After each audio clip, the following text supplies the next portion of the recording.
Hello అండి, cake తెచ్చుకున్న తర్వాత ఇటువంటి ప్లేట్స్ వస్తే అసలు పడేయకండి. ఎందుకంటే వీటిని చాలా రకాలుగా రీయూజ్ చేసుకోవచ్చు. ఇప్పుడు మంచి ట్రెడిషనల్ గా ఉండే ఒక డేకర్ చేసి చూపిస్తాను మీకు. పూజల టైంలో కూడా చాలా బాగా యూస్ అవుతుంది. ముందుగా ఈ ప్లేట్ పైన ఉన్న గోల్డ్ కలర్ లేయర్ ని తీసేస్తున్నాను. అప్పుడు ఇది MDF బేస్ లాగా తయారైపోతుంది. మొత్తం నీట్ గా తీసేసుకున్న తర్వాత ఇక్కడ నేను ఎల్లో కలర్ పెయింట్ వేసేసుకుంటున్నాను. ఇక్కడ పెయింట్ ఏ కలర్ అనేది మీ ఇష్టము. నేనైతే ఎల్లో కలర్ వేసుకుంటున్నాను.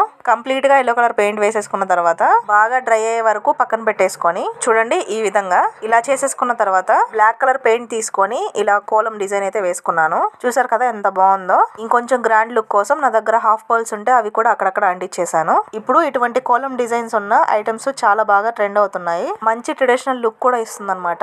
పూజలో బ్యాక్గ్రౌండ్ డెకరేషన్ లాగా యూస్ చేసుకోవచ్చు. లేదంటే మనకు నచ్చిన చోట ఒక వాల్ కి స్టిక్ చేసుకుంటే చూడడానికి పీస్ఫుల్ గా అనిపిస్తుంది. ఐడియా ఎలా అనిపించిందో కామెంట్ చేసి, నచ్చితే లైక్ చేసి ఛానల్ ని సబ్స్క్రైబ్ చేసుకోండి. ఇంకా మంచి ఐడియాస్ వస్తాయి.